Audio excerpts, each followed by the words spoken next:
Hello சொல்லுங்கப்பா. என்னடா வாங்கிட்டியா? இல்லைப்பா, இங்கே ரேட்லாம் கொஞ்சம் அதிகமாக இருக்குது. எல்லாம் 2000 சொல்கிறாங்க. ஓ.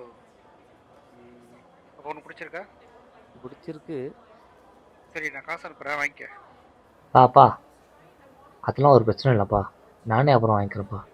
உனக்கு பிடிச்சிருக்கல, நான் அனுப்புகிறேன், நீ வாங்கிட்டு வா. பா.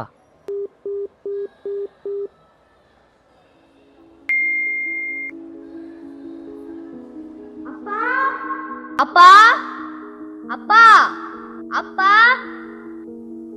அப்பா ஏய் என்னடா? யோகித் இருக்கால, அவர் வாட்ச் ஆகிருக்கான்ப்பா. கல்ல கல்ல லைட்டா ஏறிருப்பா, வாங்கிட்டான்ப்பா ப்ளீஸ்ப்பா. எவ்வளோடா அது? அது 5 சொன்னப்பா. அதில் வேணா போ. அப்பா அப்பா ப்ளீஸ்ப்பா. உடம்பு பிடிக்காதடா. அப்பா ப்ளீஸ்ப்பா வாங்கிட்டாப்பா. ஏய் சொன்னா புரியாது உனக்கு? அதெல்லாம் உழைக்காது, வேணாம் போ. போப்பா.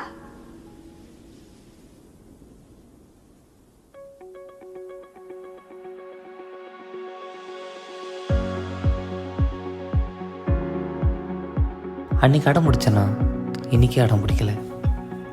அன்றைக்கி 200 வச்சு வாங்கி தராது எங்கள் அப்பா.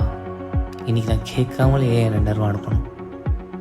அப்போது இட்ஸ் நாட் அபவுட் மணியில், இட்ஸ் ஆல் அபவுட் ஒர்த்னஸ்.